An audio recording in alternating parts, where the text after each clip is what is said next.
నర్సంపేట ప్రభుత్వ ఆసుపత్రిలో గత 20 సంవత్సరాల నుంచి విధులు నిర్వహిస్తున్న 15 మంది అవుట్సోర్సింగ్ ఉద్యోగులను జిల్లా ఆసుపత్రిలో విధులను నిర్వహించుటకు తీసుకోవాలని బీఆర్టీయూ జిల్లా అధ్యక్షులు గోనె యువరాజ్ అన్నారు. గత 20 సంవత్సరాల నుంచి సిహెచ్సి ఏరియా ఆసుపత్రిలో వైద్య విధాన పరిషత్ పరిధిలో ANM, LTLE, DRA, MNO, JSW, SG, PCC, ECG తదితర విభాగాల్లో అమ్మ ఏజెన్సీ కింద పనిచేస్తూ విధులు నిర్వహిస్తూ వచ్చే చాలని జీతాలతో కుటుంబాలను గడిపారని, ఇప్పుడు జిల్లా ఆసుపత్రిగా అప్గ్రేడ్ అయ్యి మెడికల్ కాలేజీగా రూపుదిద్దుకుంటున్న తర్వాత మెడికల్ కళాశాల మరియు జిల్లా ఆసుపత్రిలో పర్మనెంట్ ప్రభుత్వ ఉద్యోగాలతో పాటు సుమారు 150కి పైగా కాంట్రాక్ట్ అవుట్సోర్సింగ్ పోస్టులు కూడా మంజూరు అయ్యాయని, అట్టి పోస్టుల్లో సీనియారిటీ ప్రకారం వీరిని తీసుకోకుండా మీ ఏజెన్సీ రెన్యువల్ సమయం అయిపోయిందనే నెపంతో విధుల నుంచి తొలగించడం అన్యాయమని, వీరిని కొనసాగించాలని జిల్లా కలెక్టర్ డిఎంఈ స్పందించి చొరవ చూపి వారికి తగిన న్యాయం చేసే విధంగా చూడాలని, వారికి అండగా బీఆర్టీయూ జిల్లా కమిటీ ఉంటుందని తెలిపారు. ఈ కార్యక్రమంలో బీఆర్టీయూ జిల్లా నాయకులు లక్ష్మీనారాయణ, పైడయ్య, వేణు తదితరులు పాల్గొన్నారు. ఈ సర్క్యులర్ ఇప్పుడున్నటువంటి రాష్ట్ర ప్రభుత్వం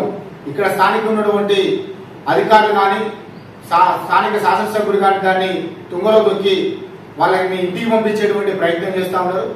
ఇది ఇప్పటికీ ఆ కుటుంబాలు వాటి మీద ఆధారపడి జీవిస్తున్నటువంటి కుటుంబాలు రోడ్డున పడే పరిస్థితి వస్తూ ఉన్నది. గతంలో ఏదైతే పనిచేసినటువంటి వాళ్ళు ఉన్నారో వాళ్ళని ఇప్పుడు కొత్తగా రిక్రూట్ అయ్యేటువంటి 150 పోస్టులలో వాళ్ళని యథావిధిగా తీసుకోవాలని చెప్పేసి బీఆర్టీ సంఘంగా మేము డిమాండ్ చేస్తా ఉన్నాం. కొత్తగా ఉన్నటువంటి ఏజెన్సీ ఏదైతే ఉందో ఏజెన్సీ వాళ్ళు ఇప్పటికే ఒక 30 పోస్టులు కొత్తగా రిక్రూట్ చేసుకున్నారు. ఆ రిక్రూట్ అయినటువంటి దాంట్లో కూడా అవినీతికి పాల్పడినటువంటి ఆరోపణలు కూడా వస్తూ ఉన్నాయి. కాబట్టి మీ ఆ వ్యక్తిగత అవినీతి కోసం, మీ వ్యక్తిగతంగా ఉన్నటువంటి వాళ్ళకి ఇవ్వడం కోసం గత 20 సంవత్సరాల కాలం నుంచి పనిచేసినటువంటి వాళ్ళని పక్కకు పెట్టి కొత్త వాళ్ళకి అవకాశం ఇవ్వడం అనేటువంటిది ఇది మంచి పద్ధతి కాదు.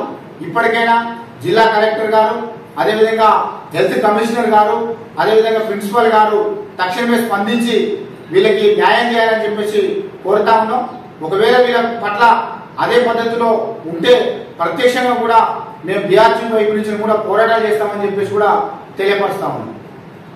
మరిన్ని అప్డేట్స్ కోసం మా ఛానల్ని సబ్స్క్రైబ్ చేయండి.